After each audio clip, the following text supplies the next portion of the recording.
नमस्ते. मी अभिषेक अरुण डोंगरे. आपल्या सर्वांना 2026 हे नवीन वर्षाचा हार्दिक हार्दिक शुभेच्छा. आपल्या सर्वांना माहिती आहे की साधारण मी 2019ला आमच्या साहेबांच्या आमदारकीच्या निमित्तानं मी राजकारणात एंट्री केली. त्यानंतर सातत्यानं साधारण आज 5 ते 7 वर्ष झालं मी आपल्या सर्वांच्या संपर्कात आहे. साधारण सर्वांच्या सुखात दुःखात एवढंपर्यंत की एखादा बारसा जरी असला तरी मी तिथं हजर आहे. जर जिथं पण कार्यक्रम असला तर आज लोक पण म्हणतात की आज अभिषेक येणार काय, म्हणजे त्यांना माहित पण नसते की इन्व्हिटेशन आहे काय नाही, तरी पण त्यांना अपेक्षा असते की अभिषेक हा येणार या कार्यक्रमाला. एवढंपर्यंत माझा आज संपर्क आपल्या 25 गावात जिल्हा परिषदेमध्ये जोडलं गेलं आहे. आज मित्र परिवार माझा खूप चांगल्या पद्धतीनं झाले. मित्र परिवार म्हणजे काय, फक्त तरुण नाही तर वयस्कर लोक, महिला जरी असले, ज्येष्ठ माणसांपासून लहान मुलांपासून ज्येष्ठ माणसांपर्यंत सगळ्यांपर्यंत माझं आज नातं जोडलं गेलं आहे. जिथं पण आज मी जातो तेव्हा ते सगळेजण मला चांगल्या पद्धतीने मनानं ओळखतात की बरेचशे ठिकाणी तर असं असते की अरे परवाच आलतास ना तू इथं. तर एवढ्या पद्धतीनं माझा चांगल्या पद्धतीनं संपर्क चालू होता. माझी ही जिल्हा परिषदेची तयारी चालू होती. दुर्दैवानं आरक्षण आज महिला पडल्या, पण काही नाही. आपण या निमित्तानं माझ्या बहिणीला अमृता अरुण डोंगरे यांना आम्ही उभा करणार आहे. ते जन्मापासून स्वामी भक्त आहेत. त्यांची मनापासून इच्छा होती की मला 4 ते 5 हजार महिलांना त्यांनी सुचवलं आम्हाला की आपण अक्कलकोट आणि पंढरपूर त्यांचं दर्शन करू.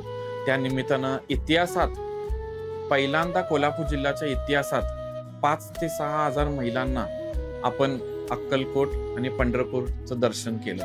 हे काही इलेक्शनच्या निमित्तानं नाही, तर एक श्रद्धा 15 वर्षापासून जे श्रद्धा अमृतदीदीची आहे स्वामी समर्थांवर, आणि त्यांचं जे भक्ती आहे, त्यांची मनापासून इच्छा होती की एवढ्या महिलांना, ज्यांना आज 60 वर्षानंतर आज 70 वर्ष महिलांना, आज तुम्ही बघू शकता बरेचसे व्हिडिओ आले की त्यांना चालायला सुद्धा व्यवस्थित येत नाही.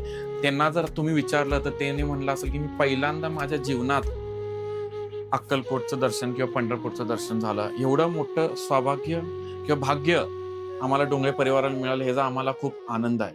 या नवीन वर्षाचं जाताना आज अमृता अरुण डोंगरे यांना अनेक असे कामं करायचे आहेत. महिलांसाठी त्यांना खूप कामं करायचे आहेत. आज आपल्या सर्वांना माहिती आहे की डोंगरे साहेब साधारण 35 वर्ष झालं गोकुळमध्ये काम करायला. आज गोकुळ हा दूध धंदा जे आहे आज 20 लाख लिटर पर्यंत पोहोचलाय. त्याचं मूळ कारण जे आहे ते महिला आहेत. महिला सकाळी उठल्यापासून संध्याकाळपर्यंत सगळं वैरण काढण्यापासून, शेण काढण्यापासून, दूध काढण्यापर्यंत हे महिलांचा सिंहाचा वाटा आहे. आज गोकुळ उभा राहिले हे महिलांमुळे राहिले, हे आम्हाला अभिमान आहे.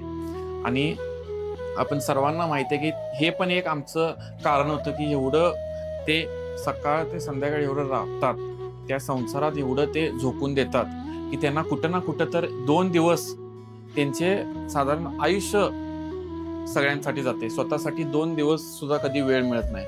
आज तुम्ही त्यांच्या हजबंडना सुद्धा विचारलं तर ते हजबंड सुद्धा आज मी जेव्हा जिल्हा परिषदेमध्ये जातो तेव्हा ते म्हणतात की माझ्याकडनं सुद्धा जे झालं नाही त्या ह्या पोरगीकडनं झालं. अमृता अरुण डोंगरे साहेब आणि त्यांच्या परिवाराकडनं अक्कलकोट पंढरपूरचं जे दर्शन झालं हे माझ्याकडनं सुद्धा, लग्न होऊन मला 15 वर्ष झालं कोणतर म्हणते, पण मी अजून सुद्धा त्यांना दर्शन करून आणू शकलो नाही. अशा पद्धतीनं सुद्धा भावना आज सर्व पुरुषांची आहे. सर्वांना आपल्याला माहिती आहे की आज बरेचसे मुश्री साहेबांकडनं 1 करोडचा फंड, आंबेडकर साहेबांकडनं पण बरेचसा फंड आणून आज पानंदी 25 गावाचे आपल्याला करायला येत आहेत.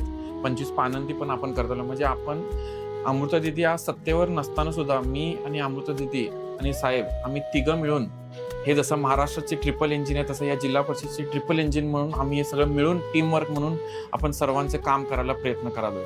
जर आज महिलांचं कुठलं प्रश्न असलं तर अमृता दिदी फ्रंटमध्ये आहे. आज तरुणांचं जरी काही काम असलं तरी मी आहेच. ज्येष्ठांचं किंवा ज्येष्ठ लोकांचं काम असलं तर साहेब आहेत.